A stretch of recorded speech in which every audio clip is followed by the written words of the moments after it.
साथियों, इतिहास के अध्याय में एक बार फिर आपका स्वागत। आप आए हैं बाल विकास की पाठशाला में। तो आइए शुरुआत करते हैं आज के टॉप 10 प्रश्नों की। पहला प्रश्न जो आपकी स्क्रीन पर आप देख पा रहे होंगे, जब बालक छोटे समूह में समस्याओं पर चर्चा कर स्वयं निष्कर्ष तक पहुंचता है, ऐसी स्थिति की उपागम की ओर संकेत करते हैं। ऐसी स्थिति कौन से उपागम की ओर संकेत करती है? और आप ये विकल्प आपके सामने स्क्रीन पर दिए हैं, ध्यान से उनको पढ़िए। पहला विकल्प जो आप देख पा रहे होंगे वह है पैनल परिचर्चा, दूसरा निर्मितवाद, तीसरा सिस्टम उपागम और चौथा अभिक्रमित अनुदेशन। तो इस प्रश्न का सही उत्तर क्या होगा मित्रों? जब बालक छोटे समूह में समस्याओं पर स्वयं चर्चा करे और निष्कर्ष निकाले, तो ऐसी स्थिति को कहते हैं निर्मितवाद।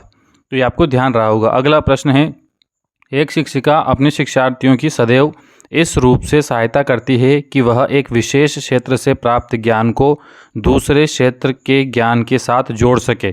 इससे रिक्त स्थान को बढ़ावा मिलता है। किसको बढ़ावा मिलता है? पुनर्बलन को, ज्ञान के साथ संबंध एवं अंतरण को, व्यक्तिगत विभिन्नता को, या शिक्षार्थी की स्वायत्तता को। तो आप देखिए, एक जगह के ज्ञान को दूसरी जगह जोड़ेगा तो इससे उसके ज्ञान के जो है उसमें संबंध बनेंगे। दूसरे दो अलग अलग प्रकार के ज्ञान एक साथ जुड़ेंगे तो इससे ज्ञान का सहसंबंध बनेगा। अतः यहाँ बी विकल्प सही हो जाएगा। अगला प्रश्न है, यदि आपकी कक्षा का बच्चा सी को डी और डी को सी पढ़े या लिखे तो वह कौन से रोग से पीड़ित हैं? तो वह पीड़ित है डिसलेक्सिया से। ये लेखन संबंधित बीमारी है। अगला प्रश्न, सामाजिक अधिगम आरंभ होता है। सामाजिक अधिगम कहाँ से शुरू होता है? अलगाव से, यानी कि अलग रहने से, भीड़ में रहने से, संपर्क में रहने से, या दृश्य श्रव्य सामग्री से। तो सामाजिक संपर्क आरंभ होता है संपर्क से। अगला प्रश्न है, सीखना समृद्ध हो जाता है यदि। सीखना कब समृद्ध होता है? सीखना कब अच्छा होता है? जब कक्षा में आवधिक परीक्षाओं पर अपेक्षित ध्यान दिया जाए। एक निश्चित अवधि के बाद की परीक्षा की बात कर रहा है। वास्तविक दुनिया से उदाहरण को कक्षा में लाया जाए जिससे विद्यार्थी एक दूसरे से अंतःक्रिया करें और शिक्षक उस प्रक्रिया को सुगम बनाए। और अगला है, कक्षा में अधिक से अधिक शिक्षण सामग्री का प्रयोग किया जाए। और फिर अगला विकल्प है, शिक्षक विभिन्न प्रकार के व्याख्यान या स्पष्टीकरण दे। तो ध्यान रखिए मित्रों, जब आप इस प्रकार के प्रश्नों का उत्तर देवें तो ये व्याख्यान वाला हटा दीजिए, अपेक्षित ध्यान हटा दीजिए। यहाँ सही हो जाएगा बी विकल्प, यानी कि वास्तविक दुनिया के उदाहरणों को कक्षा में लाएगा तो सीखना अच्छी तरीके से हो पाएगा। अगला प्रश्न है, बच्चों में संज्ञानात्मक विकास को सबसे अच्छे तरीके से कहाँ परिभाषित कर सकते हैं?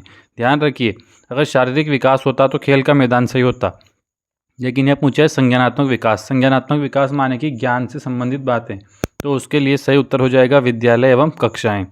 अगला है, जब बालक कार्य करते हुए ऊबने लगता है तो यह इस बात का संकेत है कि संभवतः कार्य यांत्रिक रूप से बार बार दोहराया जा रहा है, या बालक बुद्धिमान नहीं है, या बालक में सीखने की योग्यता नहीं है, या बालक को अनुशासित करने की आवश्यकता है। तो इस प्रश्न का सही उत्तर होगा कार्य यांत्रिक रूप से बार बार हो रहा है, तभी बच्चा ऊबने लगता है। अगर कार्य में रोचकता हो तो व्यक्ति कभी नहीं ऊबता है।